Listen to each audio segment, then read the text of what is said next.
Good day, aspiring entrepreneurs.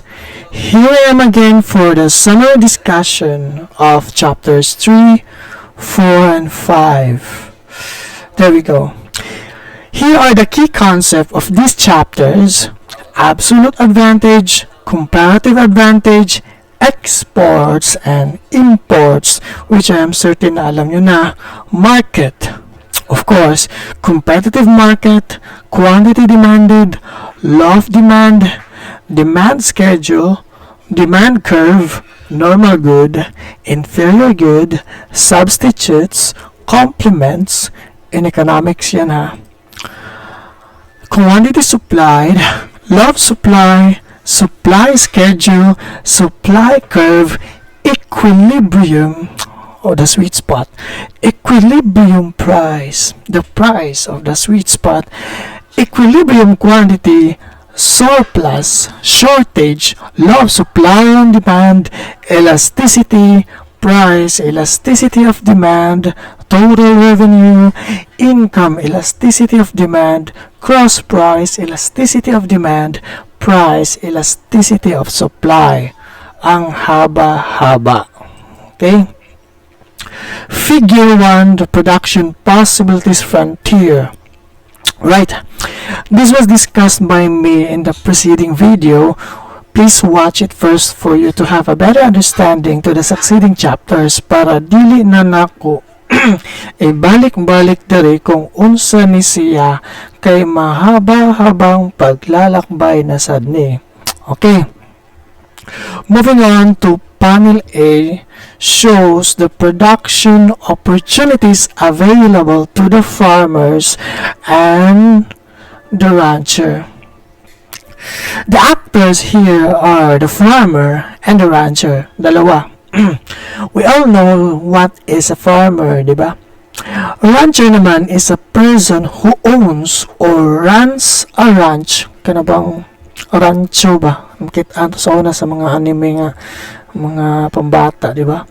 Dili nato makita ang mga tupa, baka o uban-uban pang animalya sa kalibutan, of course, as livestock. Suppose that the farmer and the rancher each work 8 hours per day and can devote this time to growing potatoes or raising cattle. So, ng cattle, ano bang mga baka ba? Cow for a full-grown female and bull for a mature male, or a combination of the two. The table in figure 1 shows the amount of time each person requires to produce. Here, the farmer can produce an ounce of meat in 60 minutes or 1 hour, whereas the rancher can produce an ounce of meat in just 20 minutes. And hence, the rancher is more productive in producing an ounce of meat. Ounce na siya, dili na siya ounce. Like, papalita ko coke ka ng 12 ounce. Ginama, just Lord. That is 12 ounces. In producing potatoes naman, the farmer can produce an ounce of it in 15 minutes, whilst the rancher can produce an ounce of it in 10 minutes. As you can see, rancher excelled in producing both meat and potatoes. The amount produced in 8 hours here for meat and potatoes, or the so-called extreme possibilities, are the 8 ounces of meat and 32 ounces of potatoes for the farmer, and 24 ounces of meat and 48 ounces of potatoes for the rancher. If they devote all their time, or all of their time, that is 8 hours a day. Panel B naman of figure 1 illustrates the amounts of meat and potatoes that the farmer can produce, or this is so-called the production possibilities frontier ni farmer. If the farmer devotes all 8 hours of his time to potatoes, hot dun gud niya ang 8 ka oras niya nga produce siya potatoes lang. So we call it extreme possibilities, di ba no? He produces 32 ounces of potatoes measured on horizontal axis. And no meat, 32 potatoes, 0 meat. Siguro biniya ang oras niya para sa potatoes lang. Diba? If he devotes all his time to meat, mag-focus siya sa meat, siya 8 ka oras niya measured on a vertical axis and no potatoes. If the farmer divides his time equally naman between the two activities, sabot tungkaon doon yung oras niya sa kaduha, so tag upat ka oras ang gamiton mag-produce og potatoes, upat ka oras gamiton pag-produce og meat, di ba? Spending 4 hours each kay di biya kuan, di ba, kay ang working hours is 8 hours naman. He produces 16 ounces of potatoes, upat ka oras, and can produce 4 ounces of meat sa upat ka oras. The figure shows these 3 possible outcomes and all other in between. So, usa man ning tulo ka possible outcomes sa iyang production possibilities frontier. The farmer can produce 8 ounces of meat and no potatoes. That is the first outcome. Or the 32 ounces of potatoes and no meat, that is the second outcome. Or a combination of the two, meat and potatoes, upat ka oras yung igahil na para makaproduce, he can produce 4 ounces of meat and 16 ounces of potatoes. Same goes with panel C, the rancher's production possibilities frontier. Kung hotdon po niya yung 8 ka oras para mag-produce og meat, ang kaya niya i-produce is 24 ounces of meat. That is the extreme possibilities in producing meat. Pag hotdon po yung oras niya in producing potatoes, he can produce 48 ounces of potatoes kung 8 ka oras iyang doon pag-produce of potatoes. Pero kung tungaon niyang 8 ka oras sa duha in producing potatoes and meat, tag upat ka oras, he can produce 12 ounces of meat and at the same time 24 ounces of potatoes. So the 3 outcomes here are 24 ounces of meat and 0 potatoes, or 48 ounces of potatoes and 0 meat, or 12 ounces of meat and 24 ounces of potato. Okay. Pastilan. Figure 2, how trade expands the set of consumption opportunities. Buot pasabot, unsaon pagpa-increase sa pwedeng ma-produce or ma-consume paagi sa trade. For instance, after several years of eating combination B, the rancher gets an idea and goes to talk to the farmer. Giadto niya si farmer og niingon siya, "Farmer, my friend, have I got a deal for you? I know how to improve life for both of us. I think you should stop producing meat altogether and devote all your time to growing potatoes. According to my calculations," bright man ni si rancher di ay, "if you work 8 hours a day growing potatoes, you'll produce 32 ounces of potatoes. If you give me 15 of those 32 ounces, I'll give you 5 ounces of meat in return." So there's a trade here. In the end, you'll get to eat 17 ounces of potatoes and 5 ounces of meat every day. This is with trade.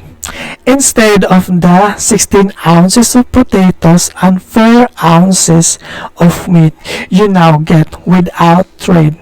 If you go along with my plan, you'll have more of both foods. To illustrate her point or his point, laki, babae ba ni siya, lalaki? The rancher shows the farmer panel A, figure 2. See? Point A without trade to point A with trade. And the new point A is beyond the curve. Nilapas, di ba niingon ko sa previous video discussion ako, anything beyond the production possibilist frontier is impossible kasi wala kang sapat na resources to increase the production output. But look, with trade, it is possible with specialization. Si farmer nagduda si farmer kung kang rancher nalilibog siya, guys. That seemed like a very good deal for me, but I don't understand why you are offering it. If the deal is so good for me, it can't be good for you too. Ano siya? Si rancher tubag, oh, but it is. Suppose I spend 6 hours a day raising cattle and 2 hours growing potatoes. Kaya di ba 8 hours a day na maximum working hours? Then I can produce 18 ounces of meat and 12 ounces of potatoes.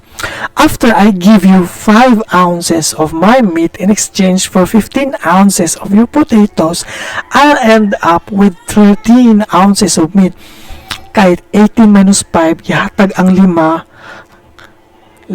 kang farmer. And 27 ounces of potatoes, 12 plus 15, gikan kang farmer. Instead of the 12 ounces of meat and 24 ounces of potatoes that I now get kung wala trade. So I will also consume more of both goods than I do now. See, tanawa, points, there is a panel B, figure 2, no? See, kaya nga tayo nag-export at nag-i-import ng goods because there are gains from trade. Na-discuss ko na to sa first video ko. The principle 5, trade can make everyone better off. In figure 2, panel C, a summary of the gains from trade, look at here, without trade, 4 ounces of meat and 16 ounces of potatoes for the farmer, whilst 12 ounces of meat and 24 ounces of potatoes for the rancher. That is without trade. But with trade, when the farmer devotes his time in producing potatoes alone, he can produce 32 ounces of potatoes and no meat. Kung doon yung wala ko oras daw niya, 32 ounces ang i-produce ng potatoes and no meat. Whilst the rancher works 6 hours for meat production and that can produce 18 ounces of meat. Kay 6 hours times 3 ounces, 18. Kasi diba the rancher can produce an ounce of meat in 20 minutes. So in 1 hour, it can produce 3 ounces of meat multiplied by 6 hours. Kaya 18 ounces of meat yan. And 2 hours for potatoes. Diba rancher can produce an ounce of potatoes in 10 minutes. So in 1 hour, it can produce 6 ounces of potatoes multiplied by 2 hours, and that is 12 ounces of potatoes.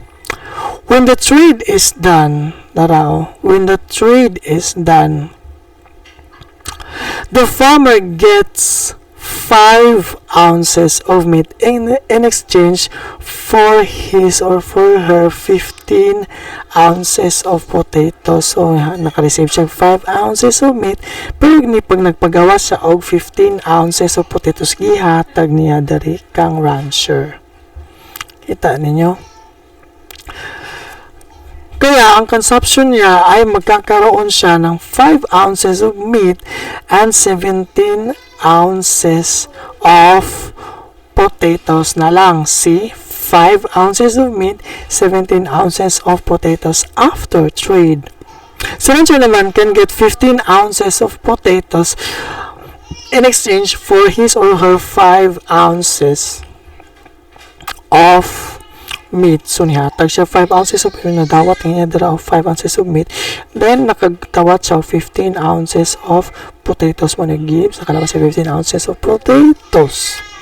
So, from 18 ounces of meat, dahil ibibigay niya yung 5, magiging 13 ounces of meat na lang, and can have 27 ounces of potatoes from 12 ounces kasi nadagdagan siya ng 15 ounces of potatoes. See, they can get more consumption beyond their production.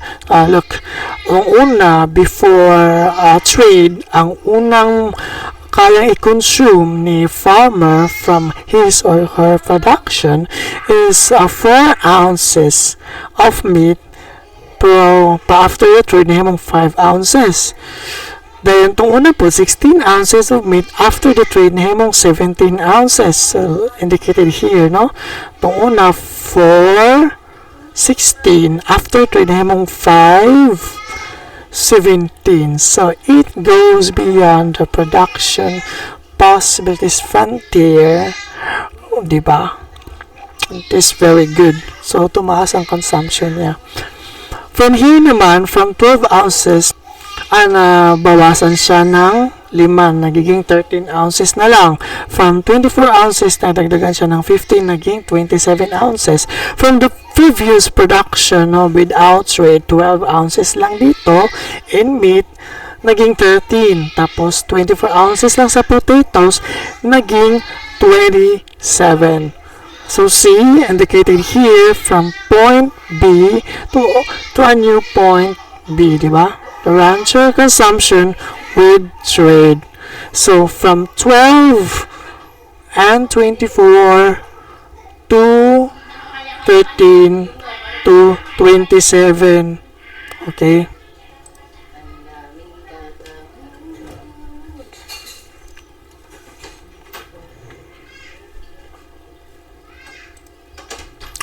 Absolute advantage is the ability to produce a good using fewer inputs than other producers. So, dapat masabutan ko din yun, no? Klaro na kayo, no? I don't know, pwede pong makasabot ani nga simple nga definition. Lambot lang. Okay. Now, in our example, time is the only input. Diba? So, we can determine absolute advantage by looking at how much time each type of production takes. The rancher has an absolute advantage both in producing meat and in producing potatoes because he or she requires less time than the farmer to produce a unit of either good. Diba? Kanina makita man nato nga mas paspas siya ma-produce. So, siya ang naay absolute advantage. Kaya mas gamay ra siya gasto or consumption in terms of inputs. Gets nyo? Comparative advantage naman is the ability to produce a good at a lower opportunity cost. Kung kanina, fewer inputs, pag fewer yung inputs mo to produce a good than other producer, manufacturers, or firm, may absolute advantage kasi konti lang yung magagamit na resources mo. Pero, pag mas mababa naman ang opportunity cost mo than the another producer, dito naman, the indicator here is the opportunity cost. Kung mas maliit ang opportunity cost mo kaysa sa ibang producer, then you have the comparative advantage over the other producer. Whilst absolute advantage naman, the indicator there is the inputs in production like lower cost and less time required, then you have the absolute advantage. Okay. The opportunity cost of meat and potatoes. Kung di nyo na maintindihan or kung di nyo pa maintindihan kung ano ang opportunity cost, then please watch again my previous video discussion on the principles of economics. The opportunity cost of producing an ounce of meat for the farmer is 4 ounces of potatoes. How? If the farmer would produce an ounce of meat, ibig sabihin yan, 1 ounce of meat, it needs 16 minutes to produce one. And that And the trade-off here is the time you could have used to produce potatoes. Now, kung 60 minutes or 1 hour ang kailangan para makapag-produce ng 1 ounce ng meat, yung 60 minutes sana magagamit para makakapag-produce ng 4 or 4 ounces of potatoes kasi it only needs 15 minutes para makapag-produce ng 1 ounce. Ilang 15 minutes sa loob ng 60 minutes or 1 oras? 4, di ba? 15, 30, 45, 60. Hence, the opportunity cost of producing an ounce of meat is 4 ounces of potatoes. The opportunity cost of producing an ounce of meat for the rancher naman is 2 ounces of potatoes. Another how? Because the rancher can produce an ounce of it in 20 minutes if he or she choose to devote, or if the rancher choose to devote this time to produce an ounce of meat, the rancher traded her 20 minutes that could be used to produce potatoes sana, knowing that the rancher can produce an ounce of potato in 10 minutes. Ibig sabihin, makakapag-produce sana siya ng 2 or 2 ounces of potato sa loob ng 20 minuto, di ba? And that is the rancher's opportunity cost in producing an ounce of meat, 2 ounces of potatoes. Are we clear? Doon naman tayo sa opportunity cost of producing an ounce of potato for the farmer is 1/4, whereas the rancher is 1/2. How? Mahabang usapin na naman ito. Fractions na ba ni? Baka malilibogs na naman kayo. Same computation lang. Ganito. If the farmer choose to produce an ounce of potato, the farmer needs 15 minutes to produce an ounce of it. The trade-off here is the 15 minutes time that the farmer could use to produce meat. Now, in 15 minutes, kaya ba yang bumuo ng 1 ounce ng meat? No, because it needs 60 minutes to produce an ounce of meat. So, 15 minutes, 1/4 ounce of meat lang ang maproproduce mo. And hence, the opportunity cost of producing an ounce of potato is 1/4 ounce of meat. Same calculation for the rancher. May same calculation lang, ganon. Okay, may mas madali dyan in computing the opportunity cost in producing an ounce of meat. 60 divided by 15, and that is 4. 20 divided by 10, and that is 2. Opportunity cost in producing an ounce of potato naman, 15 divided by 60, that is 1/4, and 10 divided by 20, and that is 1/2. Har. Anong wala man gidiretso ni sir? Aning shortcut? Of course, for you to know the concept behind these figures. Though the rancher has absolute advantage in producing both meat and potatoes, the farmer has the comparative advantage in producing potatoes. Kita nyo? Si farmer, 1/4 lang. Kaysa kang rancher, 1/2. Ahay mas gamay ang 1/4, and that makes the farmer to have comparative advantage in producing potato. Og si rancher pod has comparative advantage in producing meat. Kaysa iya 2 ounces lang, whereas the farmer 4. Ang mas gamay og opportunity cost si rancher.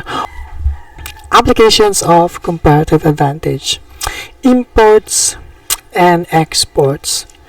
Import products are the goods produced abroad and sold domestically, whereas export products are goods produced domestically and sold abroad. Madali lang yan. Pag import gani, pasulod na siya ha.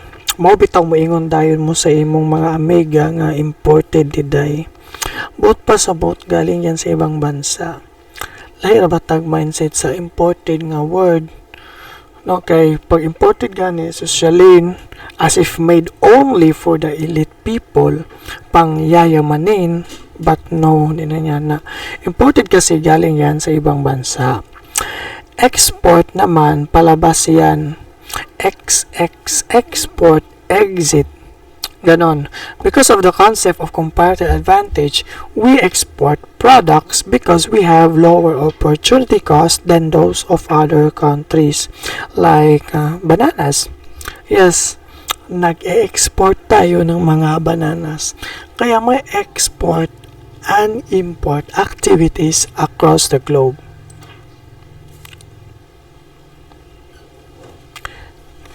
Chapter 4, the market forces of supply and demand. Again, market need not be in a single location, di ba? And it is a group of buyers and sellers of a particular good or service. Pag present ang dalawang yan, then that is a market. The buyers as a group determine the demand for the product. This can be shown in a demand curve. And the sellers as a group determine the supply of the product. That can be shown in the supply curve. Competition. Economists use the term competitive market to describe a market in which there are so many buyers and so many sellers that each has a negligible impact on the market price. So competitive market, also known as perfectly competitive market, ug ang buot pasabot sa perfectly competitive market is all firms sell an identical product. Kanang parehas jud kayo, like itlog sa manok. Ang itlog sa manok diya sa merkado parehas sa nagkolor tanan except for those processed eggs ha. Malunggay, ang malunggay diri og didto pareha sa nagdahon og lasa, and the buyers and sellers have no influence on the price. Ang sabi dyan na each has a negligible impact on the market price means that their actions as buyers or sellers dili makapa-influence basta-basta sa market price. For example, balik ta sa itlog. Because a competitive market is a free market, it means na tanan pwede mo sulod. So, na free entry. Pwede mo gawas. Free exit kung mapulaan ka. Kahit sino pwede magbenta ng itlog, why magpugong nimo o mamaligya ka to your heart's content. Because many firms sell eggs other than you won't dare to increase the price of your eggs because it is abundant in the market and the product you sell is identical to any other sellers. Wala siya product differentiation. So, dili jud ka kapataka o pataas sa imong itlog kay dili angat yung itlog kaysa uban pariharaman. Buyers would certainly buy eggs in a lower price from the other firms. With this reason, buyers and sellers in competitive markets must accept the price the market determines and therefore are said to be price takers. Dili siya price makers. Price takers sila, unlike monopoly na ikaw lang ang nag-iisang source of such good or service in a certain market. They can raise the price o way mahimo ang buyers kung di mo palit Japon, di ba? Other market structures such as these are to be discussed in the next chapters.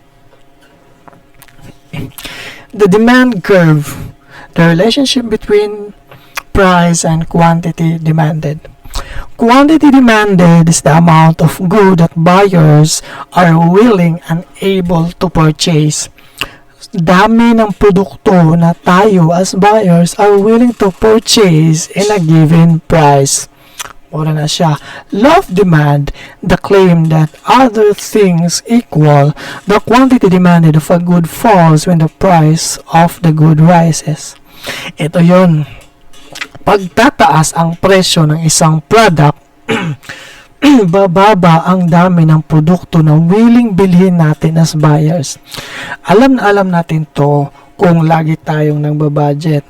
Ang pasabutan ng other things equal dyan ay your preferences or taste for a certain product or service that does not change. Gusto mo talaga, and your income or resources remains the same. Walang pagbabago sa laki ng pera mo. Now, if the economy sells a certain product higher than before, pero yung pera mo ganon pa rin at gusto mo pa rin mabili yun kasi gusto mo nga, bibili ka pa rin with a new price given by the market, pero liliit na ang dami mong kayang bilhin. Kay iyo na lang mandayong iguon ang unsa na ka-budget. See the concept? Dapat lang Bisaya na para mas clear. Demand schedule is a table that shows the relationship between the price of a good and the quantity demanded. But pasabot, table na siya. Table lang yan. Basta demand schedule, table na siya. Okay? Pag nakatable ang lahat ng price in a given quantity demanded, kanagod na ay box, kailam siguro mo table, din na ay price nakasulat diha with corresponding quantity demanded, demand schedule tawag ana. Like sa inyong class schedule, di ba, nakatable man na ay time with corresponding subjects or courses, MWF or TTH, class schedule ni mo na. Gets na demand schedule? Demand curve naman is a graph of a relationship between the price of a good and the quantity demanded. So, graph para po na siya. Kinipod, graph para sad, graph. Katong ganyan na, demand schedule, table na siya. Demand curve, graph para na siya. Kung unsay naka-indicate sa imong demand schedule, then imong gigraph in X and Y axis, that is a curve. If you graph the demand schedule, that means that the graph you are making is a demand curve. Gets nyo? Very easy. Sige, for example, Figure 1, Catherine's demand schedule and demand curve. Ang demand schedule, mao kini. Table with price of a certain product and a quantity demanded. Diba? Ang demand curve, mao kining gigraph. Gikan sa demand schedule. If you connect each of these points, it will create a line like this. This line is called a curve since it represents the quantity demanded to a given price, then it is a demand curve. O dili na siya mag-curve, okay ra na. Dili sa tanan panahon mo, curve na siya. As long as they are connected and form like a line like this, it becomes a curve. Well, wonderful kayo. Unsa man pasabot ani? As you can see, the lower the price, the quantity demanded, the lower the price to, kung magkaubos ang price, the quantity demanded increases, no? Magka-lower ang price, magka-increase ang quantity demanded, di ba? Pag nagmumura ang isang produkto, mas lalakas ang buying power nating mga buyers, mas afford natin, and there applies the law of demand. Figure 1 shows the demand schedule and the demand curve of Catherine only, di ba? And this is an example of an individual demand. Kaya haraman. Individual demand schedule, individual demand curve. Gutom ko da. Figure 2 naman shows the relationship between the individual demand and the market demand as the sum of individual demands. We have two individual demands here. Catherine's demand and Nicholas demand. If we sum these two demands, atong i-add ang demand ni Catherine o ni Nicholas, kabuuhang demand for a certain good or service, mauna ni siyang market demand. Demand ni Catherine plus demand ni Nicholas equals market demand. Halimbawa, yung demand ko for an ice cream plus ng sa inyo at ng kapitbahay ko at ng buong poblasyon pinagsama-sama, the result would give the market demand for the entire population sa ice cream. Ice cream, ito ko example kanina. These are the combined demand schedule for Catherine and Nicholas. And ito naman, tong graphs are the demand curves. Okay, the demand schedule, the demand schedule. The combined demand schedule, the prices with its, the quantity with its prices, quantity demanded with its prices, and the combined demand curve, the prices with its new quantity demanded. Demand curve ni Catherine o ni Nicholas o nilang duha as market demand. Figure 3 shifts in the demand curve. Pag tumaas daw ang dami ng demand for a given price, magsishift daw yan to the right. Dito makita nyo sa demand curve dito. Nag-increase ang demand. Any change that lowers the quantity that the buyers wish to purchase at any given price shifts the demand curve to the left. So from D1, pumunta dito sa D3. Pag bumaba o liliit daw ang dami ng demand for a given price, magsishifts din yan to the left, to the right. Sustalan, diba, no? Very easy. What are the factors or variables that could shift the demand curve? First, income.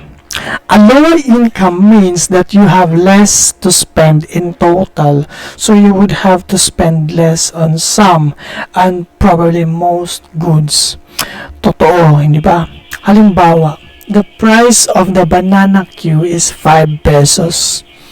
Nung malaki pagbaon mo, lagi kang bumibili ng dalawa every recess time. But bigla lumiit ang baon mo kasi naghihirap kayo. Sa dating banana Q ng tag 5, duha ay mo mapalit, kay ni gamay man imong balon, isa na lang imong paliton.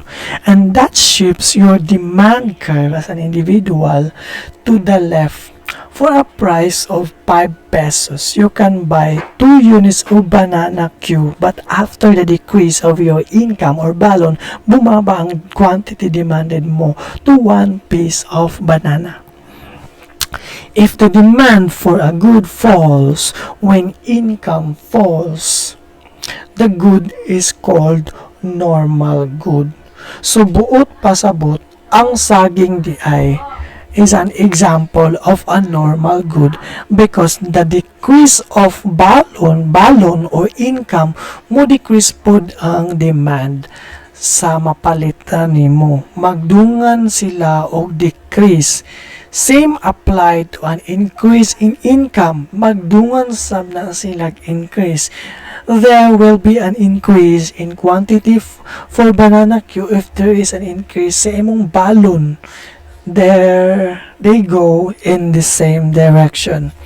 Not all goods are normal goods, diba? If the demand for a good rises when income falls, it is called an inferior good. Kinibali siya, they do not go in the same direction. A decrease in income leads to an increase in demand for a certain product. Huwag tawag daw ni ini kay inferior good. Balik ta sa saging. Upon the decrease of your balon serves as your income, wala na ka nipalit og saging kay tag 5 man to sa una, sa wala pa nag-decrease imong balon, willing kaayo ka mo palit og duha kay 10 ra imo budget. Karon kay gigutuman kaayo ka, kulangon man ka sa isa ra ka banana ko, imbis na banana ko imong naandan nga paliton, ni palit na lang ka og kamote Q, which is mas barato kunuhay, and the kamote Q there is an example of an inferior good. The demand of kamote Q rises so good atong i-decrease imong income, and they do not go in the same direction. Decrease in income, increase in demand, inferior good. Decrease in income, decrease in demand, normal good. Increase in income, increase in demand, normal good. Take note, ang nagbabago lang dito ay ang income lang, but the price remains the same. See? Diba? Balik-balik ka if nalilibogs. The second variable naman that can shift the demand curve, prices of related goods. Nagigutom ko, ewa ko ipamahaw. When a fall in the price of one good reduces the demand for other good, the two goods are called substitutes. Pala naman sa substitute, no? Dito naman, hindi nagbabago ang income but the price. Pag bumaba daw ang presyo ng bigas, for example, kanang humay, pamubarato daw na siya, bababa din daw ang demand for another good or related good, that is the mais, kanin, for example, and they are called substitutes. Baliktarin natin, pag tumaas ang presyo ng bigas sa merkado, kanang humay ba, mumahal ganang mo humay, nga mo sangko, nagsagatos, 150, 200 ang kilo, tataas daw ang demand ng mais, kanin. Dili ba? Mutaas ang demand. Ganito nangyayari. Pag medyo nagmahal na masyado ang humay, di na taka-afford, kaya di na maigo sa tibok pamilya, mubalhin ta sa mais. We substitute mais for humay. Mas halinon na ang mais, labi na sa atong mga pobre. These goods nga magtabok-tabok tagpalit depende sa direction sa price are called substitutes. Katong mga di ka-relate, sorry na lang yun kaysa. When a fall in the price of one good raises the demand for other good, the two goods are called complements. Bisaya o nato. Pag mubarato daw ang isa ka product, makapa-increase daw ni siya sa demand sa uban produkto. Nabali siya, no? In some contexts, it is called complementary goods. Goods that cannot stand without the other. Kana bang di mabulag ba? Kung kamo gani sa imong uyab, dili jud mabulag, then you complement each other. Char lang, di ba? Kung example, no? For example, printer and bond paper. Makapag-print ka ba ng walang bond paper? Or the other way around? Dili. When the price of the printer rises, the demand for bond paper mo decrease. Kaya nga, no, mahal naman ang printer, dili man tanan makabili. And so, konti lang din ang market demand for bond papers na gagamitin for printing. Baliktarin natin. Pag nagsimurahan ang bintahan ng printer, halos ni pagsak presyo 50%, marami ang makaka-afford to buy printers. For this reason, mag-i-increase ang market demand for bond papers para may magamit sa kanilang printers. Pag wala ng isa, the other cannot stand alone. Another example is a car and a gasoline. Di mo pwedeng paghiwalayin yan, di ba? Pwede ba? Dili, di ba? Kinsa may makapadagan og sakyan na nagway gasolina.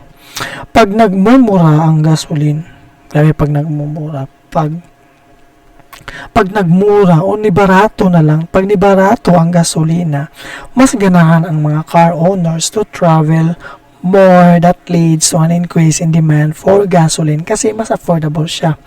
Pag mahal kaayo ang gasoline, the demand for cars will decrease significantly. Can you give another example? Sige daw, think about it. Another variable that can shift the demand curve is taste. The most obvious determinant of your demand is your taste. Simple lang. Pag sumha na kaniya, di na jud na siya mahalin sa imuha. Diba? For example there is no change in price and income. Walang pagbabago sa dalawa, pero ikaw pala ang nagbago. Char lang. Bigla na lang ayaw mo nang kumain ng 2 banana Q during recess time. Isa na lang bilhin mo. Isa na lang mong bibilhin. O pwede wala ka na lang bibilhin. For the all demanded or the quantity demanded of 2 bananas at the given price that is 5 pesos, naging isa na lang ang quantity demanded mo at the given price 5 pesos. Ganon. Bisa pag parehas ram imong income, parehas sa ang price, no changes, pero di na juga ganahan mo, ubos gina ang demand. So, hindi na pala ganahan ni mo uyab sa mo, ni ubos ang demand ni mo. Ana na siya kasimple. Expectations. Your expectations about the future may affect the demand for a good or service today.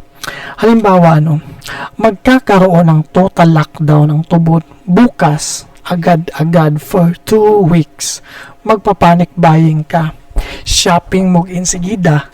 Nausab imong current demand for the time being. Mag-stock kag daghang supplies. The demand curve for necessities will shift to the right. Kamo increase man. Halimbawa din by midnight, the price of the gasoline will increase by 10 pesos per liter. Laki nun, G's ang motubo. Karong adlaw nas 12 motubo ko na siya kanang G's. To take advantage of the current price na di pa nagmahal, magpapafultang ka sa tanan nimong sakyanan kaya og imo pa nang ipaugma, makamahal na ka. Hence, the demand for gasoline today will increase significantly and so will shift the demand curve to the right. Kung babaliktarin natin, halimbawa, by midnight, the price of the gasoline will decrease by 10 pesos per liter. Your demand for today may not change or magdi-decrease kasi bukas ka na lang maggagas, and that shifts the demand curve to the left. Sa karong adlaw, ugma muda ko mo to the right kay mas dakang paliton ugma. So depende sa expectations. Another one is the number of buyers. In addition to the preceding factors which influence the behavior of individual buyers, market demand depends on the number of these buyers. Diba? The market demand is the sum of all individual demands. Years after, for example, the total population of Tubod is kanang increasing, nagkadako ang populasyon sa Tubod. Bawat dagdag tao dito, may dagdag din na individual demand. If the current demand will be added by the additional demands, mas lolobo ang demand for a certain product.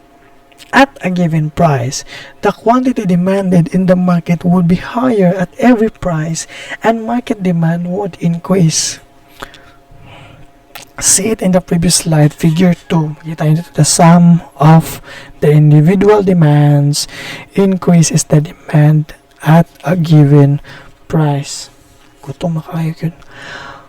Here, table shows the list of variables that affect how consumers choose to buy of any good.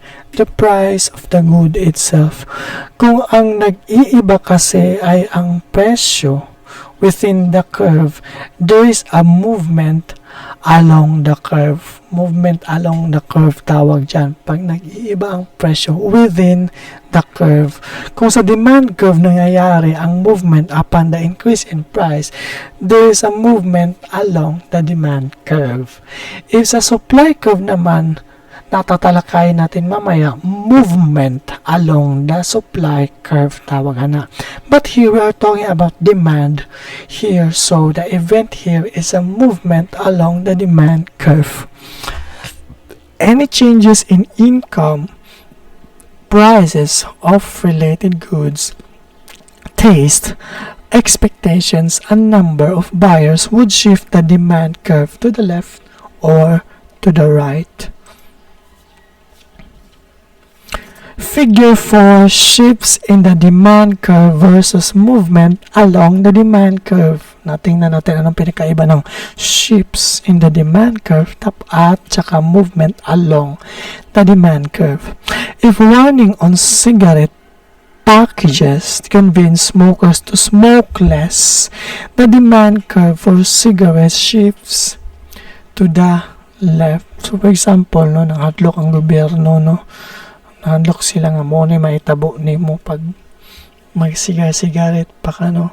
So mo gamay ang demand for a given price sa una. Demand or consumption sa una sa $2, ang mahalin within a market is 20 packages of cigarettes after sa advertisement nga nangaluya ang mga cigarette smokers o kini mga smokers ni baba og G's. So the quantity demanded decreased at any given price, and that shifts the demand curve to the left because the government persistently discourages smoking cigarettes from D1 to D2, reflected from point A to point B. By contrast, if a tax raises the price of cigarettes, tax is one of the interventions of the government to reduce the number of smokers in the country. The demand curve does not shift. Instead, we observe a movement to a different point on the demand curve. Wala siya ni shift. Ni-increase lang yahang price from $2 to $4. The quantity demanded falls from 20 to 12 per day. 12 cigarettes as reflected by the movement from point A to C. Dito siya nilok A to C. Kita nyo? The movement within the curve, then that is a movement along the curve. Since this is a demand curve, the event is movement along the demand curve. Kaya dili naman siya, bali naman siya. Kini, dili man siya movement along the demand curve. Kini, gawas man siya sa iyahang curve, ni iro man siya from point A to B. So, ni-shift siya, kini gawas. Pero kung napabiling gyapon siya siyang curve, kung ibalihin lang siya o price, that is movement along the demand curve. Kasimple. The supply curve, the relationship between price and quantity supplied. Quantity supplied is the amount of good that sellers are willing and able to sell. Ibig sabihin, ang kayang i-produce ng isang supplier o seller sa merkado at a given price. Law of supply naman is the claim that other things equal, the quantity supplied for a good rises when the price of the good rises. Ibig sabihin, the law of supply says that as the price of an item goes up, suppliers will attempt to maximize their profits by increasing the quantity offered for sale. Kung nga naman, di ba? Mas maiengganyo ang suppliers to mass produce if the market price of it is high. Supply schedule naman is a table that shows the relationship between the price of a good and the quantity supplied. Again, a table rin siya sa quantity supplied at a given price. Supply curve naman is a graph of the relationship between the price of a good and the quantity supplied. Simply a graph interpretation from the supply schedule. Banaskas naman ako ni siya sa demand. Let us take a look this figure 5 Ben's supply schedule and supply curve. Mao kini ang supply schedule. Simply a table, di ba? Of quantity supplied at a given price. And this one is the supply curve. Kini siya. This is a supply curve taken from the supply schedule. Interpret na to. Tanawa ha. Zero price, $0, zero cone, $0, zero cone, $0.5, zero cone, $0.5, zero cone, $1, one cone, $1, one cone, $1.5, two cones, $2, three cones, and so on. So, yan na siya. Look, the lower the price, the lower the quantity. Mas gamay ang quantity kung mas gamay ang price. Kung $1 to 1 cone ra, kung $1.5 2 cones, magkadako ang price, madako ang supply. Kasi iisipin ni supplier kung mas mataas ang presyo, considering the increase of price will result to an increase in income, mas dako limpyo in return. Moving on to figure 6, market supply as the sum of individual supplies. So, kung makikita nyo dito, there are two individuals here, that is Ben and Jerry, and these are their supply schedules with their corresponding price of ice cream cone. Now, if we sum these individual supplies, it will give us a result of a total supply, that is the market supply, and here interpreted as their supply curve for Ben's supply and the supply curve for Jerry, and this is the new supply curve for the market supply.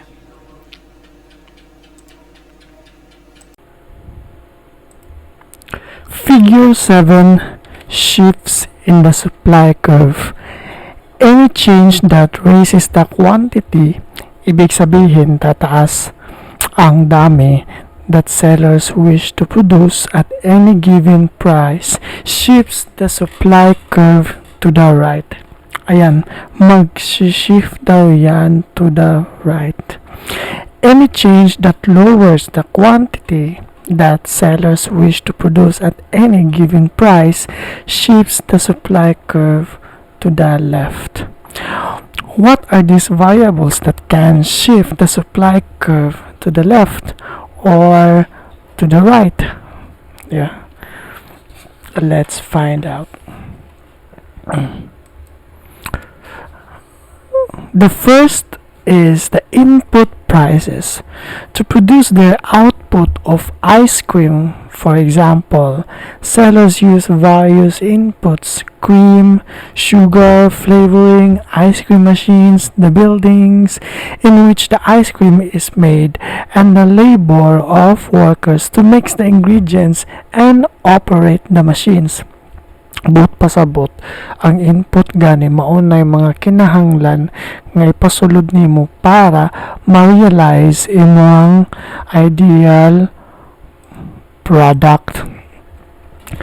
Inputs are the required resources. Outputs naman are the finished products. Pag nagmahal kasi yung presyo ng inputs mo, like for example, sugar as one of the ingredients of making an ice cream, mag-a-adjust yung quantity na mabibili mo with your current budget. Mas mababa na in terms of quantity ang mabibili mo as inputs of production. Pag mas mababa o konti ng dami ng raw materials mo like sugar, mababa din ang production output mo, and that shifts the supply curve to the left. Kung babalik ta rin naman natin, like nagmura or bumaba ang presyo, ang bintahan ng asukal o sugar sa merkado, mas marami kang ma-stock for production. Mas dadami ang ice cream na mapuproduce mo more than before, and that shifts the supply curve to the right. The second is the technology. Yun nga, di ba? The technological advancement will have a great impact in productivity. Gaya ng na-discuss ko before, pag automated na ang pag-process ng isang produkto like an ice cream, ug sa una manumano ang pagkutaw ug pagputos diha sa pagbuhat og ice cream done by a worker, karon machine na lang paspas pa and will require less manpower than manual production. Makakatipid ang mga sellers or producers sa gasto sa pagpapagawa o sa pagpapasweldo, and that savings magagamit ng firms to increase the supply of their ice cream. Another one is the expectations. This is so complex. Depende sa product mo. If the sellers expect that the price of their product, example the ice cream, will increase in the future, the sellers will produce less today na lang, mas konti. And that leads the sellers to reduce their supply. May shift in the supply curve to the left, especially during rainy or winter season. Pag summer naman, if the sellers forecasted the price of an ice cream will increase, then during that season magmamas produce sila, and that leads to a shift in the supply curve to the right. The other one is the number of sellers, right? Of course, if one of the sellers of an ice cream withdraw from the ice cream industry, halimbawa si Ben, yung kanina, mababawasan ang market supply for an ice cream, and that shifts the supply curve to the left. Table 2 naman shows a simplified table of these variables that influence sellers. If the price of the good itself changes, then there will be a movement along the supply curve. If the input prices, technology, expectations, and number of sellers change, then it shifts the supply curve either left or to the right. Ayun. Pagsama-samahin natin the supply and demand together. Let's take a look at figure 8, the equilibrium of supply and demand. Ano ba tong equilibrium? Equilibrium is a sitwasyon o pangyayari in which the market price has reached the level at which quantity supplied equals quantity demanded. Take note, the quantity supplied equals quantity demanded. Pag nag-equal daw na silang duha, ang tawag dyan ay equilibrium. Ayan. This is the demand curve. And this is the supply curve. They intersect. Diba? Dyan. Ang tawag sa ganap dyan na para magtagpo ang kanilang landas ay equilibrium. And that shows or indicated in the red dot here. Equilibrium price naman is the price that balances quantity supplied and quantity demanded. Of course, when the demand and supply are equal or when they intersect, may equilibrium na ganap dyan, diba? At yung price in that event here, usa man nga price ng tabo diha. In that event, ito, the equilibrium price in this market is $2. Equilibrium quantity naman is the quantity supplied and quantity demanded at the equilibrium price. Ano yung quantity na nangyayari or na nag-result dyan sa equilibrium? Okay. Equilibrium quantity is the quantity supplied and the quantity demanded at the equilibrium price. Heto, 7 the quantity of ice cream cones. Okay. Ano naman itong surplus? Surplus naman ito yung sobra or excess. Malinaw para mabilis tayo. Shortage naman ito yung kanang na short ba? Grabe na siya, dili. Na dyan siya ma-relate, no? Law of supply and demand naman is the claim that the price of any good adjusts, ayan tandaan, to bring the quantity supplied and quantity demanded for that good into balance. Binabalansin niya ang market, ang quantity demanded and quantity supplied. Paano to? Look at this figure 9, panel A. May surplus. If the market price is above the equilibrium, like here $2.5, the quantity demanded is 4 ice cream cones. Sorry. Indicated in the demand curve at price $2.5. So, muna demand curve, no?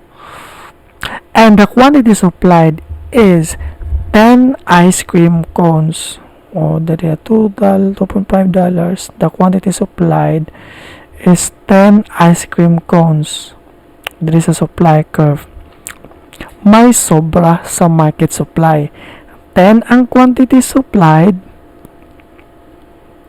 Ito, 10 ang quantity supplied, 4 ang quantity demanded.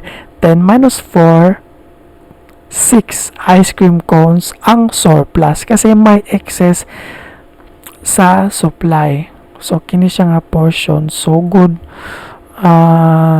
dere kini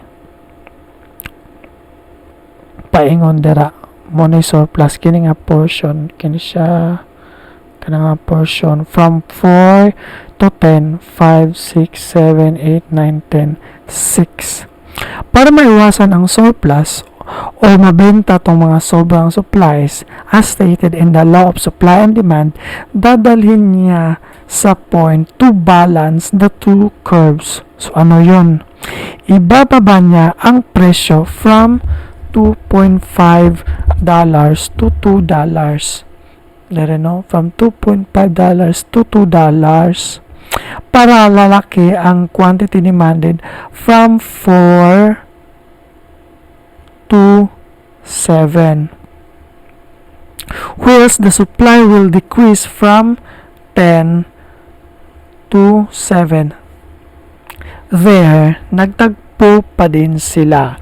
Diba? Kabantay ka ng mga obsolete items like sa fashion.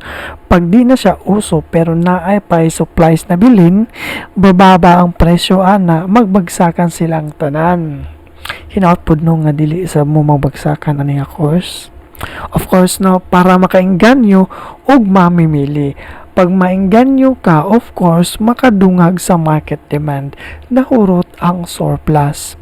In panel B naman, may shortage na nangyayari. The quantity supplied is 4, indicated here in the supply curve.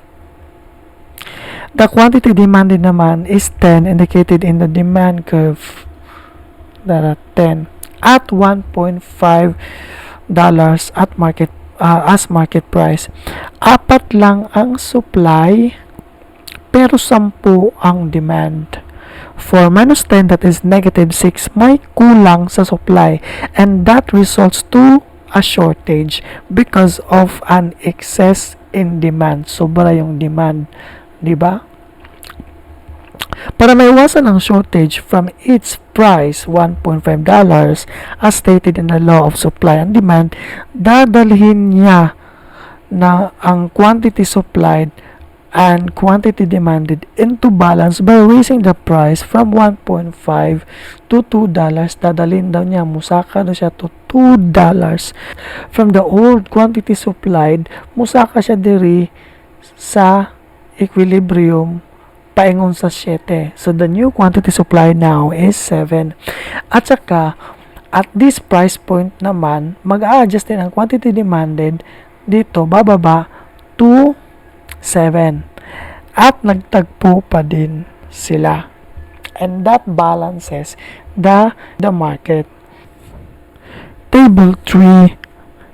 3 steps for analyzing changes in equilibrium. The first is decide whether the event shifts the supply or demand curve or perhaps both. So, if you are rational, no, you are able to anticipate the impact of any changes in the market. Pag nagmahal ang price for inputs of production, price of related goods, etc. The second one is decide in which direction the curve shifts. Pag alam mo na kung anong curve ang mag-shifts, you must know to which direction yan mag-shift, to the right or to the left. The third one is use the supply and demand diagram to see how the shift changes the equilibrium price and quantity. Here, after plotting the changes, shifts, and all, you will be able to see the changes in equilibrium, price, and quantity. Diba? Pag ma-plot na ni mga tanan, makita ni mo asa paingon ang imuhang bag-ong quantity demanded o quantity supplied. Paingon maguna siya dito sa equilibrium because in the law of supply and demand, diba, mag-adjust siya ang market at it will bring into balance, diba? Ano na siya, mas madali mo nang makita kung magkakasurplus ka or magkaka-shortage, as well as your actions to prevent such uncertainties. Figure 10, how an increase in demand, the demand affects the equilibrium. An event that raises quantity demanded at any given price shifts the demand curve to the right. Both pasabot, pag mag-increase daw ang quantity demanded for a given price like this, $2, kinino, ang unang quantity demanded kay 7 ice cream cones, 2, pag-shift niya din sa dito, ang bago niya is, I guess, 12 na siya. Here, tanan mag-change ang quantity demanded for each given price. Makapa-shift na sa demand curve. Diba? Like, in $2.5, the quantity demanded is 5 in demand 1. And I guess, paingon siya, in the new demand, mo siyang 10. The equilibrium price and the equilibrium quantity both rise. Di ba no? Nisaka sa dito. Ni-rise siya. Both pasabot pag merong shift in the demand curve to the right, like in this figure here, D1 represents demand curve origin, shifts to D2, itong red, tataas daw ang equilibrium price at equilibrium quantity. Nga siya, dagan siya pangundira. See? The new equilibrium price is $2.5 and 10 for equilibrium quantity. See? The new equilibrium price here is $2.5 and 10 for the equilibrium quantity. Dito sila ulit nagtagpo sa point na to the new equilibrium. Diba? Tumaas ang amount ng dalawa. Here, an abnormally hot summer causes buyers to demand more ice cream, so the cause of the shift in the demand curve is either the taste and preferences of the buyers or maybe expectations. The demand curve shifts from D1 to D2, which causes the equilibrium price to rise from $2 to $2.5, and the equilibrium quantity to rise from 7 ice cream cones to 10 ice cream cones. Ulit-ulit na yon. Ang paggalaw nito from 7 to 10 equilibrium quantity, heto, tawag yan, movement along the demand curve. Kasi it moves within the demand curve. The demand ba na siya? It moves within the demand curve from here to there, and that is a movement along the demand curve. Figure 11. How a decrease in supply affects us. Figure 11, how a decrease in supply affects the equilibrium. Kanina, yung demand ang nag-shift that affects the equilibrium. This figure naman is the supply curve. An event that reduces quantity supply at any given price shifts the demand curve to the left. This means that pag bumaba ang dami ng supply, of course, it will shift the supply curve to the left. But pasabot, for a given price, mag-decrease ang quantity supplied tanan. Tanawa sa $2 from S1, kini man S1 sa $2 from S1, 7 ang quantity supplied. Pag shift sa supply curve to the left, nahimong 2 ata ni siya. Sa $2.5 sa S1, kini sa S1, wag 9 ata ni. Nahimong 4 pag shift diri sa supply curve, no? Sa S2. Og tanan naa diri sa S1, di-decrease na siya paingon dira, dila makita ang tanang values. The equilibrium prices rises and the equilibrium quantity falls. Tanawa, from ang equilibrium price daw mo dako from old or initial equilibrium quantity 7. Ang equilibrium price daw mo dako from old or initial equilibrium quantity 7 at price $2.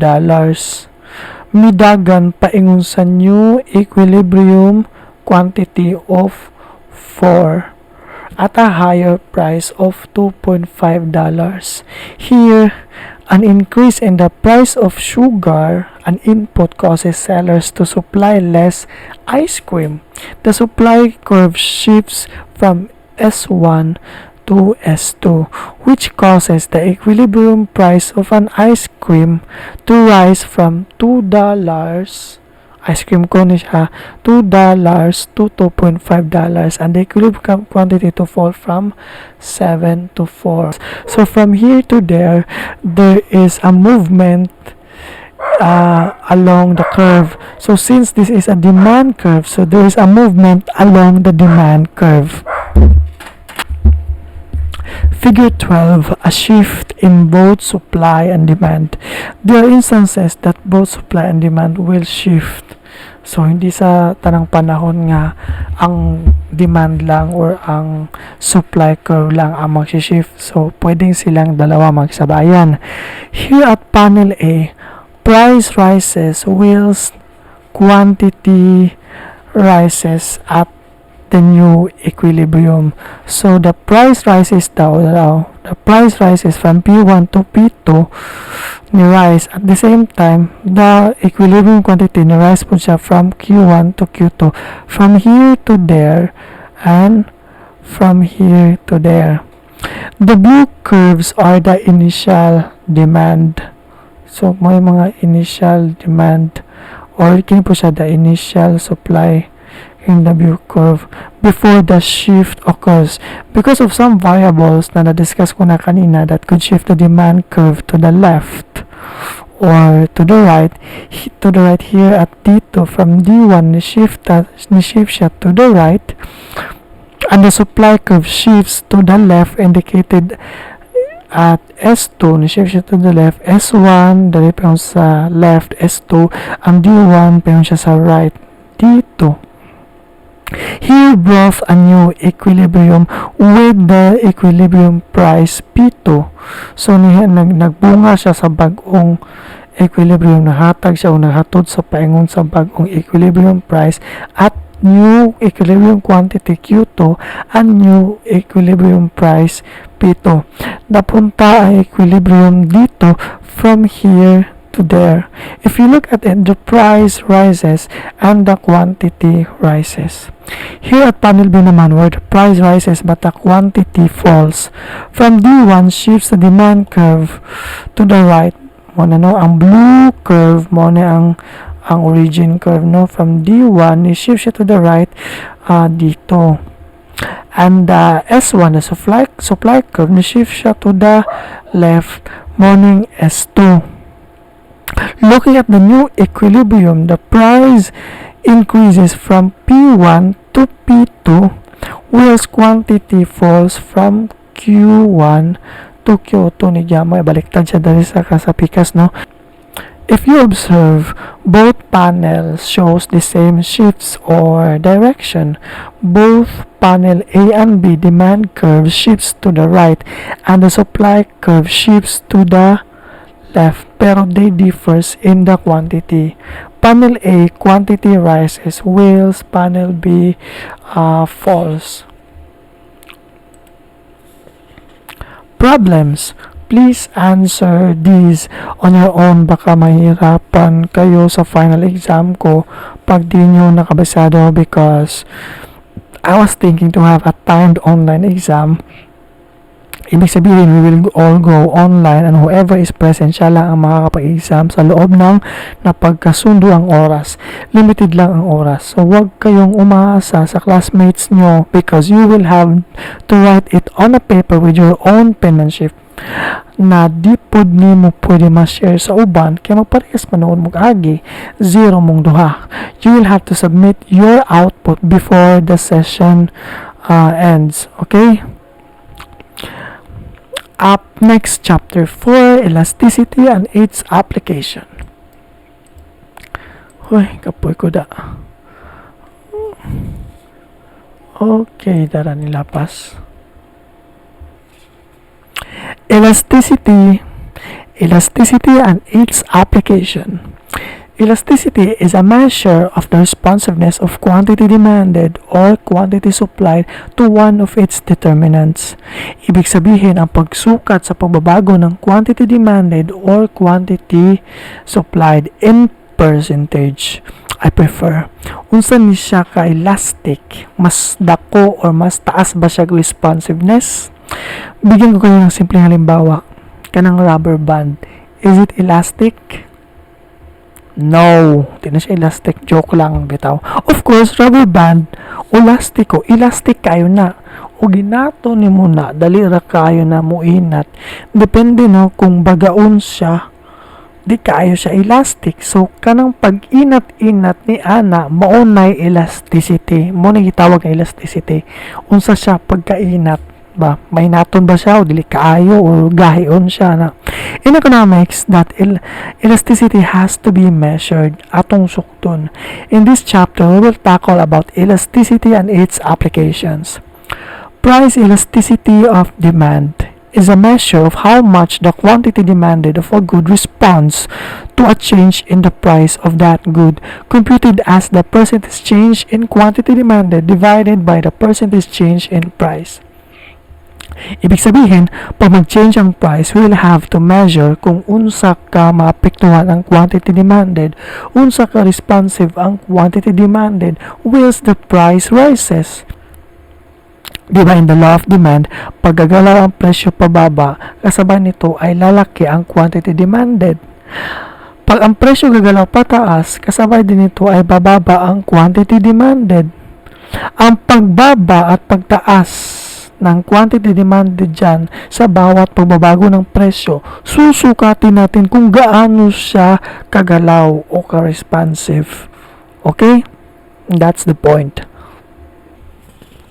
Availability of close substitutes. So, ano to?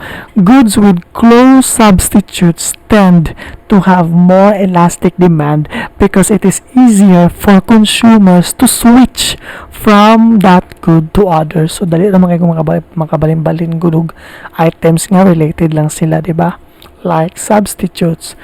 Di ko na ulitin to, alam nyo na tong substitutes. O nga naman, di ba, pag bumaba ang presyo ng isang produkto, the demand for the another product falls. Pag nagmahal din naman ang presyo ng isang produkto, mag-rise din ang demand for the another product, di ba? They are related goods kasi ang bawat isa ay pwedeng pumalit sa isa't isa, like katulaging humay o mais. Pag mumahal ang humay, mo decrease ang quantity demanded sa humay whilst mo increase ang quantity demanded sa mais. Kay magmais na lang ka kaysa humay, kay ni mahal naman siya. They substitute each other. Pag nagmura na naman ang humay, magpapalit ka na naman to humay, mabalik na humay from mais. At ang pagbaba at pagtaas ng quantity demanded upon the change of price, dyan, elasticity tawag ana. Because the price is the major determinant of its elasticity, we measure it by price elasticity of demand. Necessities versus luxuries. Necessities tend to have inelastic demands. Diba? Ano ba tong mga necessities? Simple lang. This is our needs. Your needs, mga pangunahing pangangailangan. Like, panggasolina na ako para makapunta ako sa trabaho. For example, it is a necessity for me kahit magtaasan o magbabaan yan, di gaanong magbabago ang quantity demanded ng gasolina ko kasi araw-araw ako dapat bumiyahe. Kinalanjog ko magmotor. Diba? Whereas, luxuries have elastic demands. Yung mga bagay na wants lang natin na pwedeng ipagpaliban. Halimbawa, luxurious cars, diba? Ang mahal niyan. Sa sobrang mahal, tapos mas nagmahal pag yun, di mo na yun uunahin o ipagpapaliban mo muna.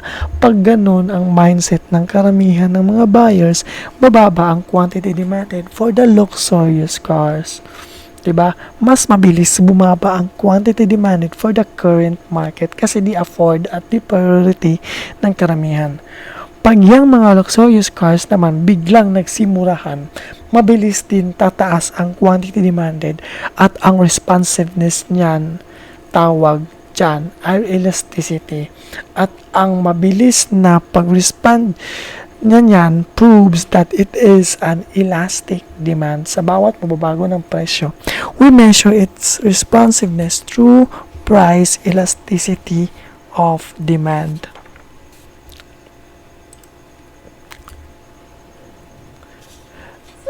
Okay, definition of market.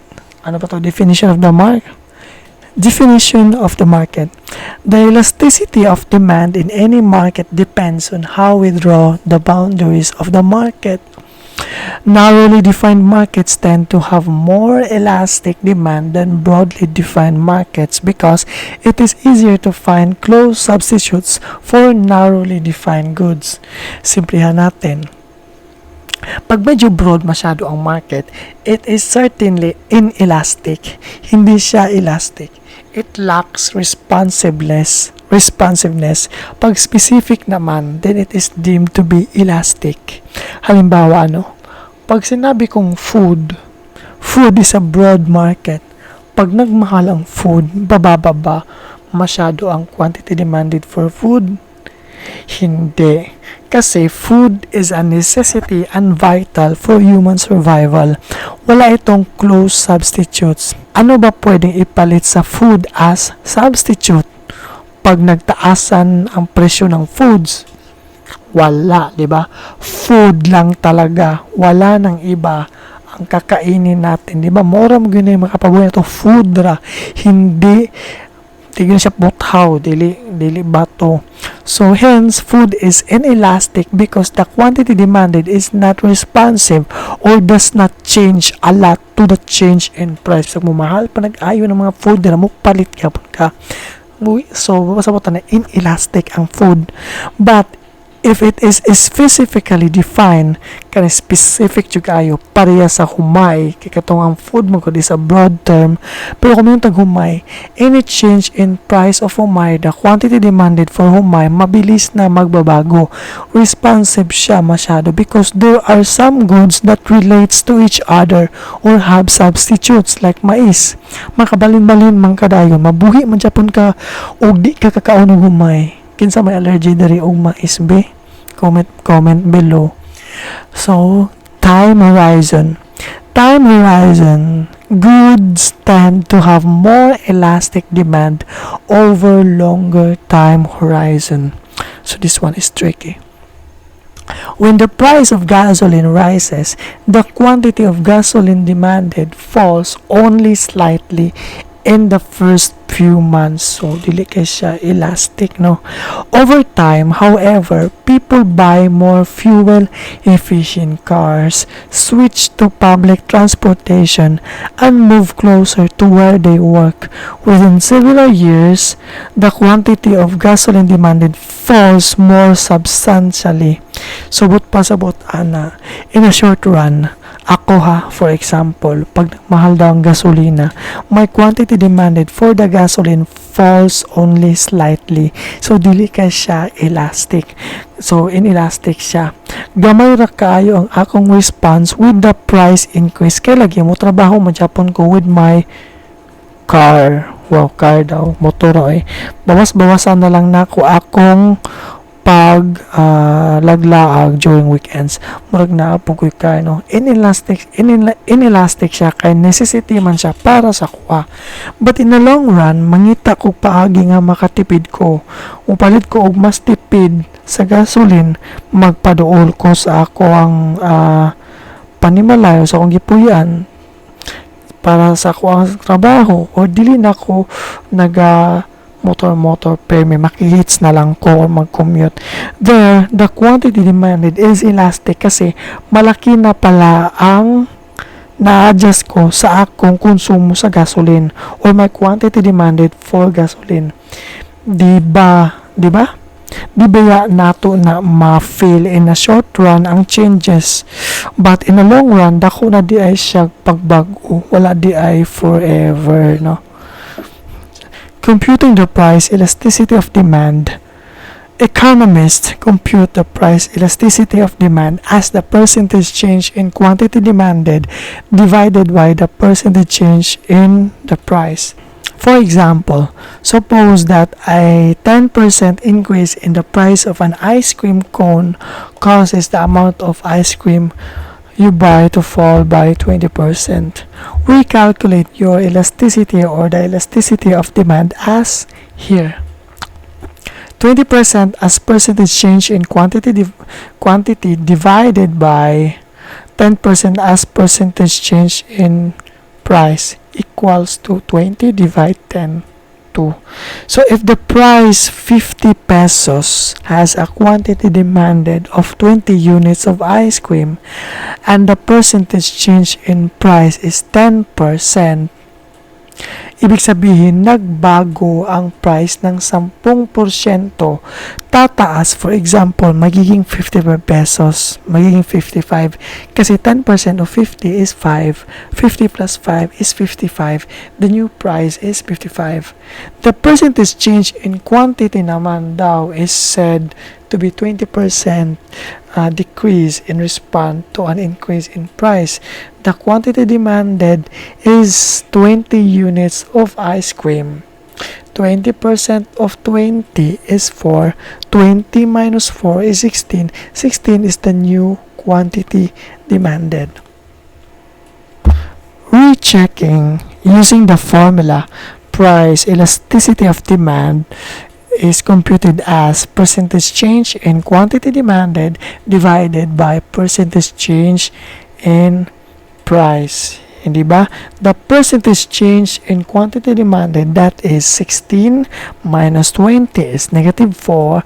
Negative 4 divided by 20 is 0.2 or negative 0.2. Just neglect or omit the sign. So it is 0.2 multiplied by 100 is 20. And so the percentage change in quantity is 20%. 20% is to be divided by kining sa ubos, no? Percentage change in price, and that is 55 minus 50 is 5. 5 divided by 50 is 0.1. 0.1 multiplied by 100 is 10, and so the percentage change in price is 10%. 20 divided by 10% is 2. If you try calculating the price elasticity of demand between 2 points on a demand curve, you will quickly notice an annoying problem. The elasticity from point A to point B seems different from the elasticity from point B to point A. Both pasabot if we compute the price elasticity of demand from point A to B, lahi ang result if manukad ta from point B to A. Bisan to balik naman ta sila giagian no in graph. For example, consider these numbers. Point A is at price 4 pesos at quantity 120 and point B is at 6 pesos at quantity 80. Okay, let's find out. Using the formula from point A to B, percentage change in quantity demanded, that is 80 minus 20 divided by 120, that is negative 0.33 or 0.33 or 33%. Percentage change in price naman is 6 minus 4 divided by 4, that is 0.50 or 50%. So 0.33 divided by 0.5 or 0.50, that is 0.66. So the price elasticity of demand from point A to B is 0.66. If we do it in the other direction from point B to A, we can assume nga dapat same ra sila, and that is 66%. Kaya produce kalayon ang ilang gidaganan. But look, from point B to A, percentage change in quantity demanded, the answer is 0.5. Percentage change in price, that is 0.33 or negative 0.33. So 0.5 divided by 0.33 is 1.51. See, they differs. Bisan tuon ni balik naman siya on top from A to B, then from B to A. Parira good anang gilayon sa pagpaingon sa merkado. Pagbalik ni umalay ba ang gilayon. To fix this inconsistency, we should use the midpoint method. The midpoint method, a better way to calculate percentage changes and elasticities, where Q represents the quantity and P represents the price. First, the following formula expresses the midpoint method for calculating the price elasticity of demand between 2 points denoted Q1, P1, and Q2, P2. Wala na siya, no? Price elasticity of demand equals blah blah blah. If you have a scientific calculator, gayahin nyo lang to. Pag wala, then you have to chunk each equation using PEMDAS. Using substitution with midpoint method from point A to B, Q2 is the new quantity, that is 80 minus Q1, that is 120, that is 80 minus 120 equals negative 40. Iwan muna natin yan dyan. And dito naman, the Q2 plus Q1, that is quantity 2 plus quantity 1, so 80 plus 120, that is 200 divided by 2, that is 100. So meron tayong negative 40 dito, divided by 100, that is equals to negative 0.4 or 40%. That is the percentage change in quantity demanded using midpoint method. By computing the percentage change in price naman, dito sa baba, P2 minus P1, P2 is the new price, that is 6 minus 4 P1, magkano yan? That is 2, di ba? Divided by, iwan muna natin ang 2 dyan, 6 plus 4, that is 10 divided by 2, that is 5. 2 divided by 5 is equals to 0.4 or 40%. Now, using the midpoint method, the final equation, that is price elasticity of demand, the result here is negative 0.4 divided by 0.4 here is equal to negative 1. But of course, we omit the negative sign here, so it is equal to 1. So the price elasticity of demand is equal to 1. Okay. Dito naman, same procedure, same calculation, but we go the opposite way. Kanina from point A to B, dito naman from point B to A. So, di ko na ulitin, di ko na isa-isahin to kung paano to kinakalculate, but the answer here is 0.4 in the percentage change in quantity demanded, etong sa taas, and in the percentage change in price, itong sa baba is negative 0.4. 0.4 divided by negative 0.4 is equal to negative 1 or 1. So the price elasticity of demand is 1. Comparison of results from point A to B on the right using midpoint method, and whilst on the left is not. So use with the same given but different method. On the left has a 0.66 elasticity of demand, whilst with midpoint method gives 1. So they differs in from point A to B. If we calculate the other way around naman from point B to A, on the left, the price elasticity of demand is 1.51, whilst on the right is still 1 using midpoint method. Using midpoint method, we have consistency in results from point A to B and from point B to A. Bisag asa tamanok ka, the answer will always be 1, will always be the same. Unlike the other method, the casual way in calculating the percentage change will yield different answers between point A to B and point B to A. Kanina, from point A to B, the price elasticity of demand is 0.66, whilst in point B to A is 1.51. Hence, midpoint method can make calculations better off kasi consistent yung answers mo. The price elasticity of demand determines whether the demand curve is steep or flat. Note that all percentage changes are calculated using midpoint method. So, ang ginamit natin dito is midpoint method. Simplihan natin kasi nangangawit na bibig ko sa kakatalak dito. Using midpoint method in calculating the price elasticity of demand in panel A, ito. Basta ang result gani 0, but pasabot ana kay perfectly inelastic. Bisan pag unsay pagtaas o pag-ubos sa price, the demand will always be consistent. Di jud matarog sama sa gugma sa imong uya, bisan tuon na wagtang na iyang gugma sa kanimo, di ba? Chay lang. So mauna siya there. Tanawa, ang increase in price here from $4 to $5, the quantity demanded will always be the same, 100 Japon. Di ba? In panel B naman, the result is less than 1. Kung ato ni compute gani ninyo using the midpoint formula or method, ang answer ani is 0.5 or 0.5. That is 0.11 divided by 0.22, and that is less than 1. Pag less than 1 gani, that is inelastic demand. Dili kayo siya ka-responsive sa pag-change sa price. How do I explain this, ha? Tanawa, the percentage change in price is 22%. Sa pag-irog niya from $4 to $5, the quantity demanded drops by 11%.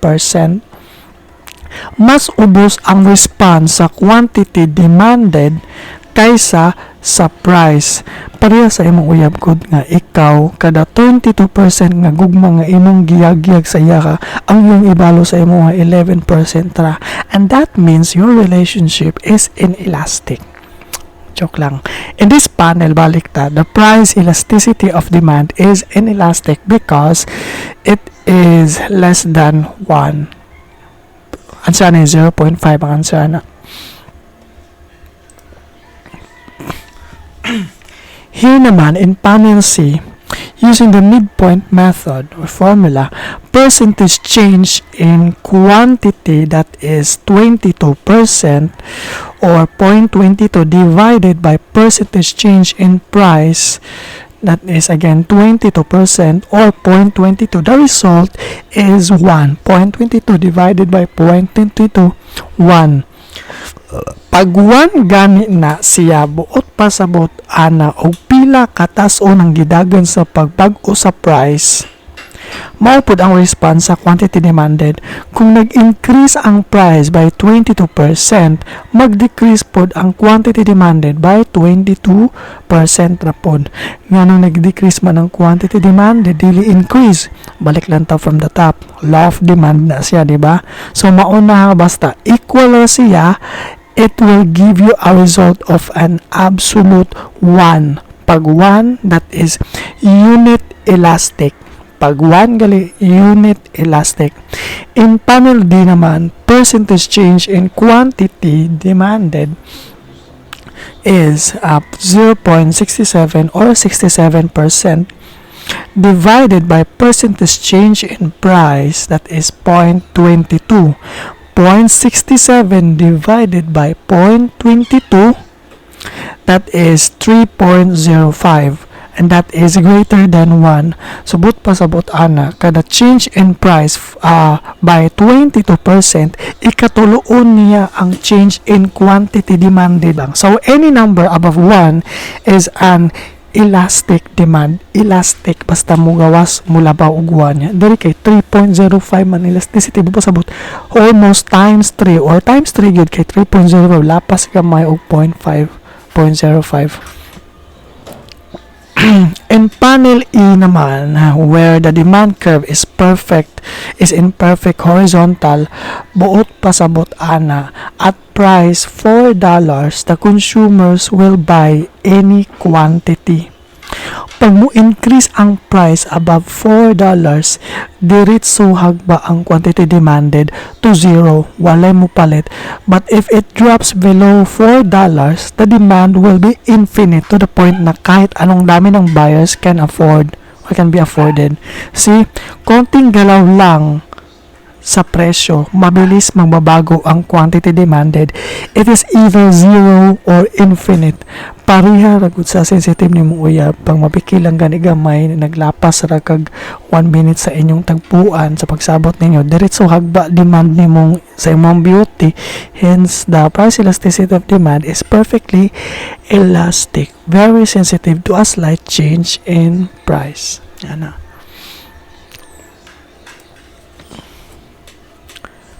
Total revenue and the price elasticity of demand.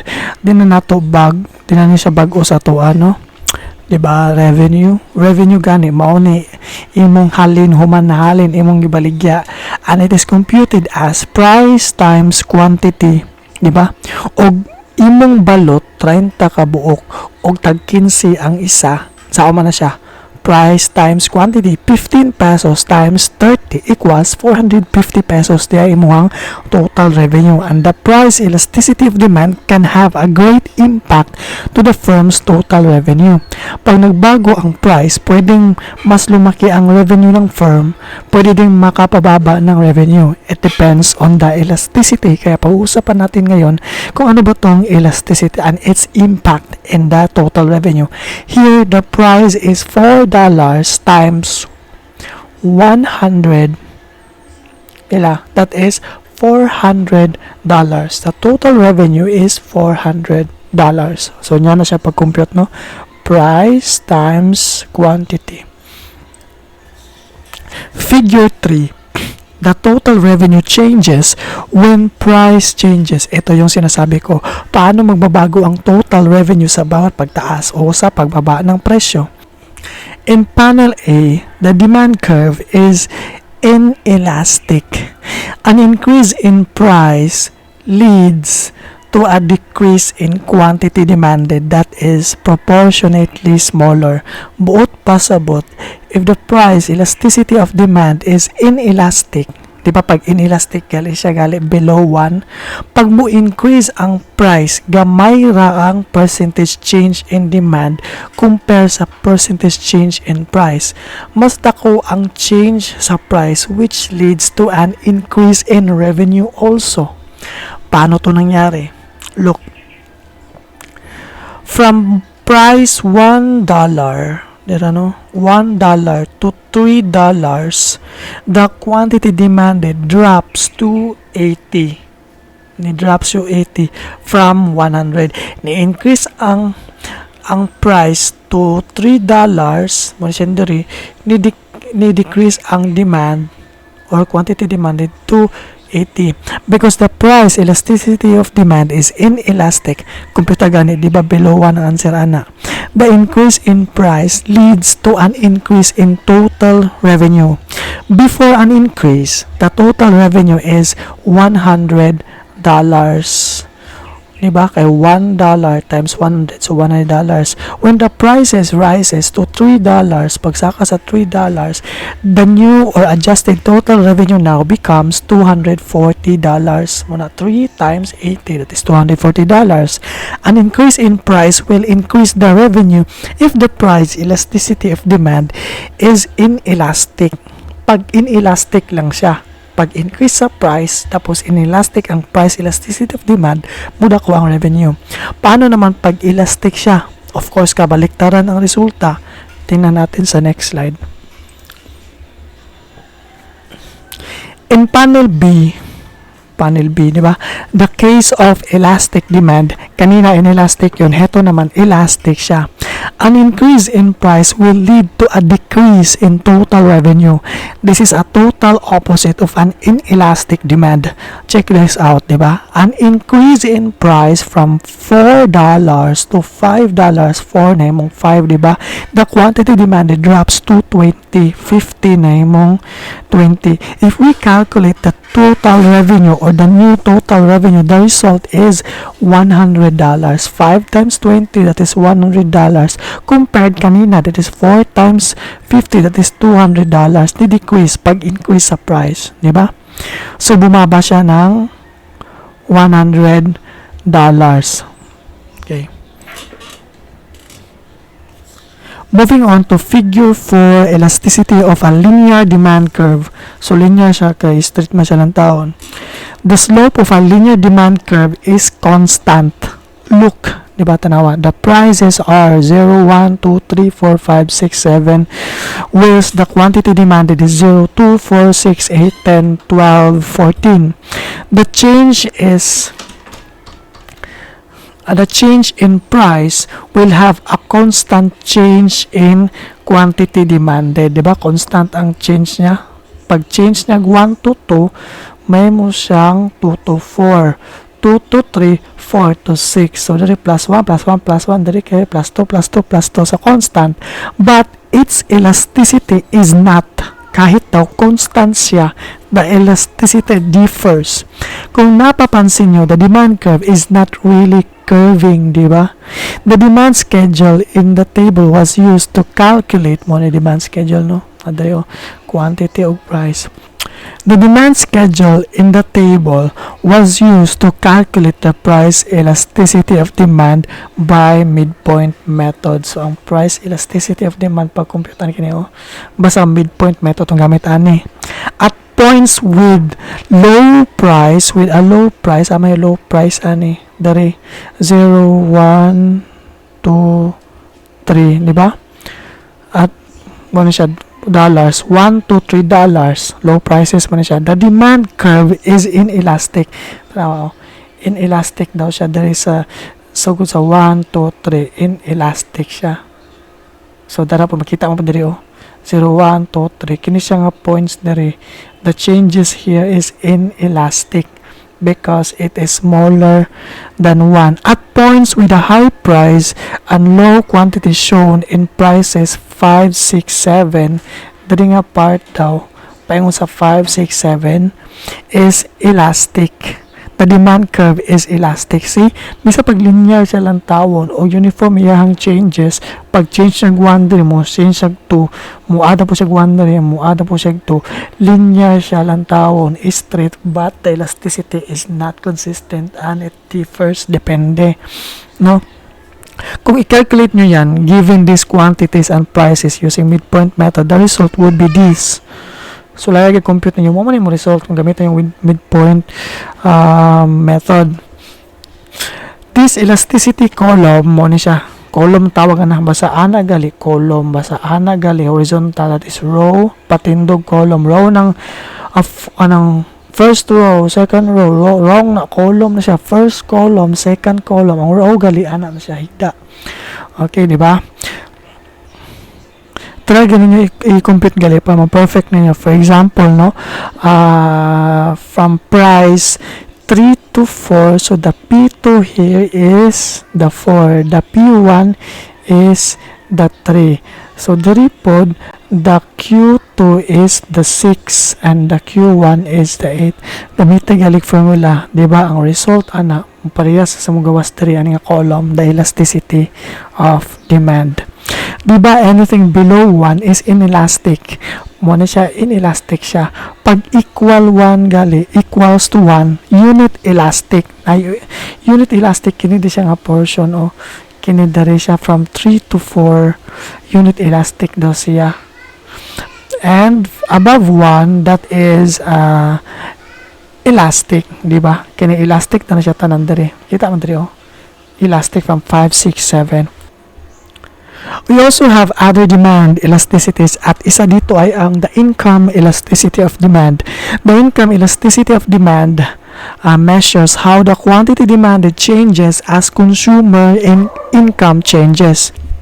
Ang pagkakaiba lang ay ang income na palit sa price. Diba ganina price may yung P2 minus P1 ana karon nabalin siya income 2 minus income 1 ana lang siya.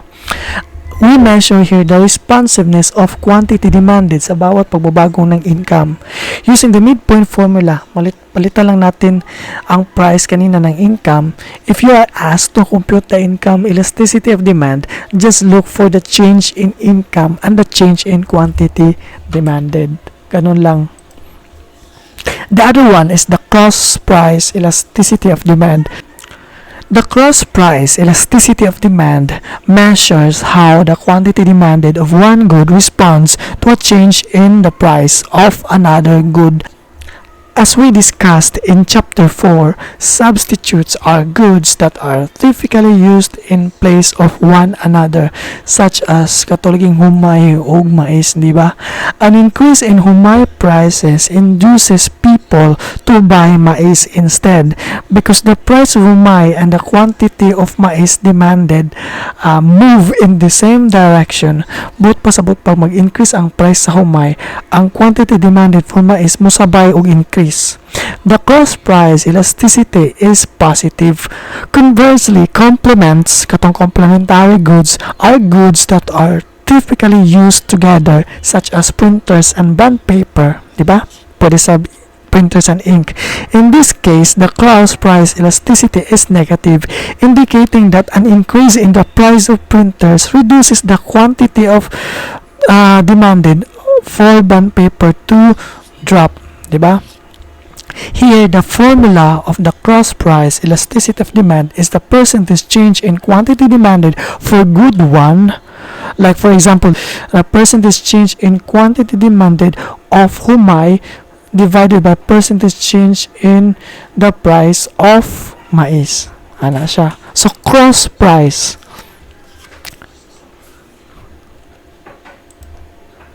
We are done with the price elasticity of demand. Dito naman tayo sa price elasticity of supply. The law of supply states that higher prices raises the quantity supplied. The price elasticity of supply measures how much the quantity supplied responds to changes in the price. But pasabot na pod ana, we measure here og unsa masad ka responsive ang quantity supplied kada kausaban sa price. Supply of a good is said to be elastic if the quantity supplied responds substantially to changes in the price. Supply is said to be inelastic if the quantity supplied responds only slightly to changes in the price. Ibig sabihin, elastic ang supply kung mas dako ang percentage change in supply kaysa percentage change in price. Pareha naman na siya ganina, pero dili lang ang dili lang quantity demanded ato ang gigamit but the quantity supplied. So computing the price elasticity of supply, mao ni siya formula. percentage change in quantity supplied divided by percentage change in price. For example, suppose that an increase in the price of milk from $2.85 to $3.15 a gallon raises the amount that dairy farmers produce from 9,000 to 11,000 gallons per month. Using the midpoint method, we calculate the percentage change in price as percentage change in quantity supplied divided by percentage change in price. The midpoint method, of course. Dara siya ang formula. Using the formula, we calculate the percentage change in quantity like this. No? Moya po siya. Kamo na bahala o calculate ha. Kaya ulit na akong i-discuss ni siya kung paano. So, use PEMDAS. And the answer is 0.20 or 0.2 or 20%. The second naman is calculate the percentage change in price like this, and the answer is 0.10 or 10%, of course using PEMDAS. And the final equation, the price elasticity of supply, that is 0.20 or 0.2 divided by 0.1 or 0.10 is equal to 2. So the price elasticity of supply is unsa man siya? Elastic kasi lumagpa siya sa 1. Ibig sabihin, sa bawat pagbabago ng price, doble ang changes ng quantity supplied or responsiveness ng quantity supplied sa pagbabago ng presyo. Ano?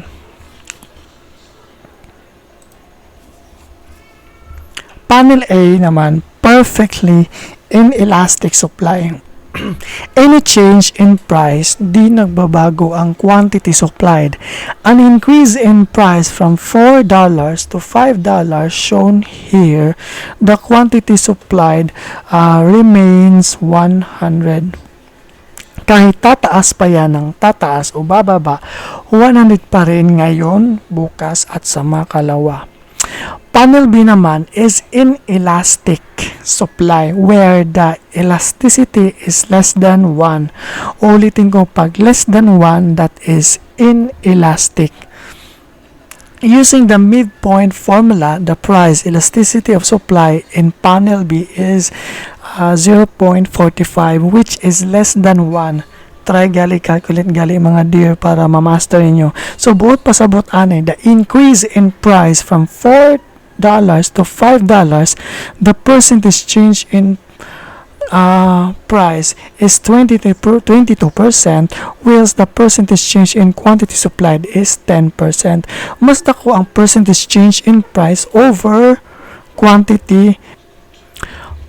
Panel C naman shows elasticity equals to 1. Pag 1 gani, absolute 1. Pag walang labis, walang kulang, that is unit elastic. Since this is a supply curve, a unit elastic supply. The midpoint method, using the midpoint method, the answer is 1. Diba? 0.22 divide 0.22, that is 1. Ibig sabihin, kung sa nimo siya pag-ilad, mausab ang pag-ilad niya sa imo. Joke lang. But pasabot og mo increase ang price og 22% by the law of supply, the quantity supplied mo increase pod og 22%. Sabay-sabay lang silang duha og responsiveness. Panel D naman shows elasticity supply where the percentage change in quantity supplied is greater than percentage change in price. See? The percentage change in quantity supplied is 0.67 or 67%, whilst the percentage change in price is only 0.22. Using midpoint method, the price elasticity of supply is 3.05, which is greater than 1. Buot pasabot, in every 22% change in price, the change in quantity supplied is tripled. So, kung increase yung 22, mo triple iyang respond. In panel E naman is perfectly elastic supply. Elasticity equals infinity. At exactly $4, producers will supply any quantity. Any price above $4, the quantity supplied is infinite, walang hanggan, and anything below $4 will have zero quantity supplied. The percentage change in quantity supplied is very responsive. Konting pagbabago lang sa presyo, pwede maging zero or maging infinite ang quantity supplied, and that is a perfectly elastic supply.